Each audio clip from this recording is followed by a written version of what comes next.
Good afternoon and welcome to Honu Headline News.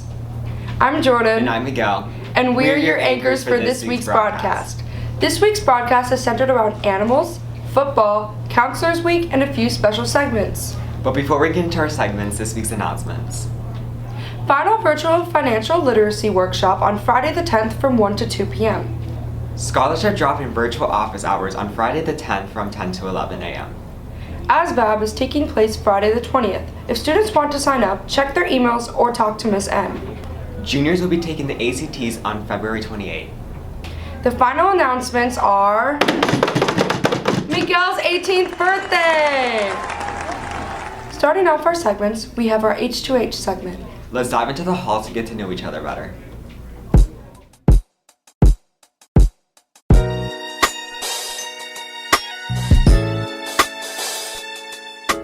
Hi, I'm Sarah. And I'm Lorelai. And we're your reporters for this week's H2H segment. And I'm here with M. How many pets do you have? I have 2 cats and 2 dogs. And did you adopt or buy your pets? Both of my dogs were adopted and bought for. And then one of my cats was a rescue and the other one was a rescue from the Humane Society. Okay, thank you so much. I'm here with Isaac. And how many pets do you have? I have 1 dog. That's it? Yes. Okay. Did you buy or adopt that pet? We bought the dog. Oh. But the dog is very, very small, so we call it a cat. Nice. And I'm here with Brock. How many pets do you have? 2. And did you adopt or buy your pets? We bought both of them. All right, thank you. You're welcome. I'm here with Atlas. And how many pets do you have? I have 5, 3 cats and 2 dogs. Did you buy or adopt them? I adopted all of them. Oh, that's sweet. I'm here with Pokelali. And how many pets do you have? I have 2 pets. I have a dog and an axolotl. Did you adopt them or buy them? I adopted the axolotl. Actually, one of my family members was giving them away, and I bought my dog from Craigslist. Thank you. I'm here with Ella. How many pets do you have?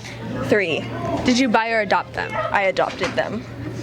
Nice. Yeah. Thank you. I'm here with Morgan. How many pets do you have? 1, but it's technically my sister's. Did your sister buy or adopt the pet? Adopt? It was our neighbors across the street, and so she found her as a kitten and was like, you're mine now. Thank you. I'm here with Mr. Helt. And how many pets do you have? Do my children count as pets? Because I have 7 of them. But actual legitimate pets, I have a turtle and I have a cat. And did you adopt or buy them? They were both adopted. The cat, a family was moving to the mainland. They needed a home, so we took on this cat. Been a great addition to the family. And the turtle somebody found on the side of the road and tried to find a home for. So yet again, we brought this lovely turtle into our home.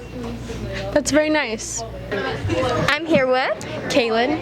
How many pets do you have? Well, I have like 8.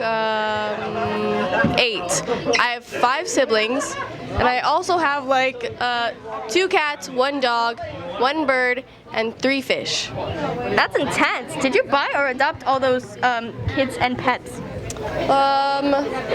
I bought like 1 of them, and then the rest were just rescue. So the kids or the animals? The animals. Thank you. Thanks. Thank you to all our reporters. We love hearing about your pets.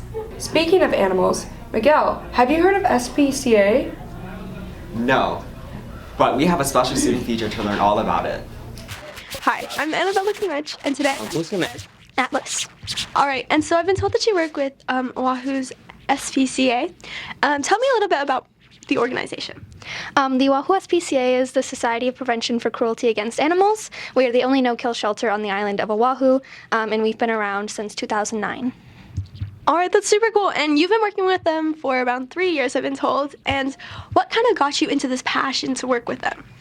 Yeah, so when COVID started, we normally traveled during the summer, but instead we decided we'd volunteer since we couldn't travel. And so I started volunteering cleaning up after the cats, and then I got into adoptions, and now I'm still there 3 years later working with them.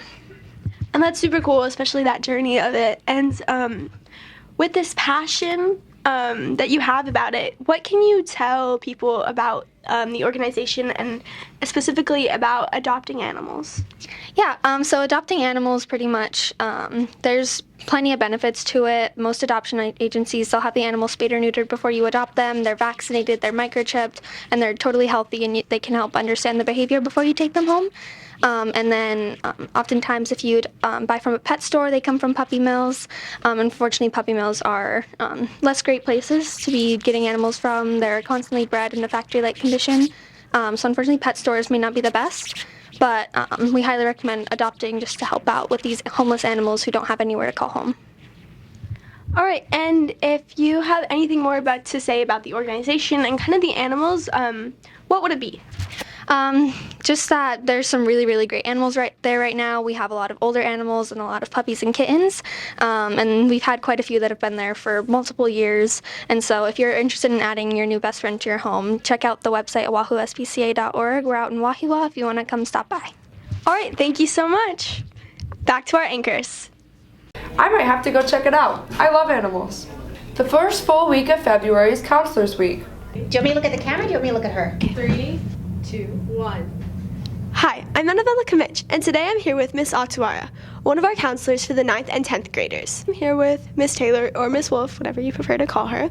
Do you have a preference? Either way is great by me. My name's Taylor Wolf. When I started here, I've said Miss Taylor, but students call me either, so whatever you prefer. Awesome, all right. And Miss Taylor is the counselor for 11th and 12th graders. Right now I'm here with Miss N, who is our college and career counselor. And have you always been a college and career counselor, or? No, I've been a school counselor and college career counselor, kind of alternating between the two. That's really cool. So, how long have you been a counselor here at HTA? Going on 9 years. 9 years, wow, that's super awesome. And thank you so much. We really appreciate you here. Oh, thank you.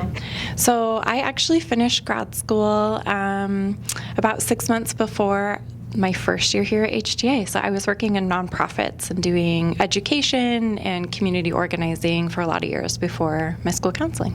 Awesome. So this is your first year as a counselor, but you've been working in the education system for a lot longer.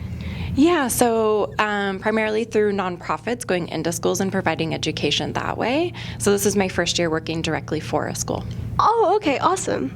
This is my 9th year as a counselor, and I've been a counselor at HTA for 3 years. This is my 3rd year here. All right, awesome. And what made you get into counseling?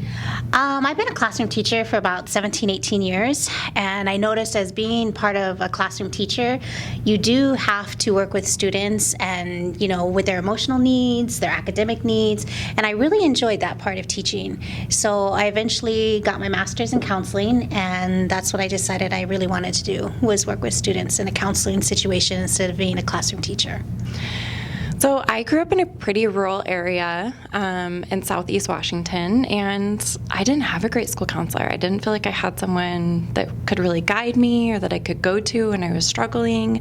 And I felt like it would have made such a difference that there'd been someone that saw me and recognized me and maybe saw when I was struggling or reached out to see what my post-high school plans were, just knowing that there was a safe space on campus. So I wanted to be able to provide that for students. Yeah. I kind of got into it in a roundabout way. My mom was actually a high school counselor for a long time, and I always saw her as an example, and I thought, there's no way I'm ever going to do that. But then I started working at an educational travel company and realized I really liked working with students in that role, and was figuring out a way that I could work within a school setting, and was led to school counseling by surprise, and I've been doing that ever since. So yeah, what is your favorite thing about being a counselor? I think my favorite thing about a counselor is being somebody a student can really come to and be a good listener, and to really help them achieve whatever they want to do. And I want them to be ultimately successful in school. And a lot of times if they have personal issues going on, whether it be at home, school, or whatever, if you don't help them work through that, then they can't really be a successful student. So I really enjoy that part of counseling. Yeah. It's definitely connection with students. So when they come see me, if I'm able to help them in some way, either problem solve or just be a safe space for them. So I have a lot of students who might come see me just to like take a break during their day, or they need to talk through something. Those connections are my favorite part. My favorite thing is working with students and getting to know them and learning more about what their goals and dreams are and helping to support them in achieving those goals and dreams, whatever they may be, whether it's going off to college or jumping into the workforce or, taking some time off between high school and further education. Just whatever their unique goals and pathways are, I love to see what they are and support them in achieving them. All right, that's so awesome. Thank you so much. And Counselor Week is the first week of February, so don't forget to thank your counselors. Back to our anchors. Speaking of national holidays, here's a quick segment called Guess the Date. What's today's date? February 7th. Today's E-Day. What's E-Day? E-Day celebrates the mathematical constant E, which is also called Euler's number. It's also a day to learn more about the Swiss mathematician Leonhard Euler. Euler proved that the constant E was an irrational number. The letter E originally came from exponents. However, the letter became commonly associated with his name. The constant E has a mathematical value of 2.7182818. Like pi, the digits go on forever in a series that never repeats. This day is only celebrated on February 7th in countries that follow the month/day format. This is because the two first digits of the date, 27, correspond to the first two digits of the constant. Well, I guess you learn something new every day.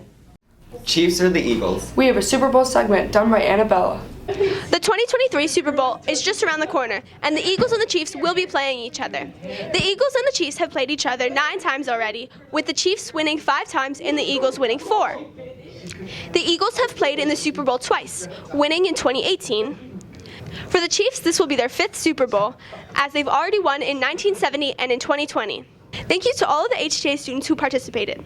Looks like more of the HTA students want the Eagles to win than the Chiefs. All right, back to our anchors. Who are you rooting for, Jordan? The Chiefs. Now here's Jordan with the fun fact of the day. Did you know Gatorade was originally invented for the college football team, the Florida Gators? The coach wanted a drink that replenished carbohydrates but also tasted good. Now you know. That's all we have for you guys this week. Thanks for tuning in. Ta-ta turtles, catch you later.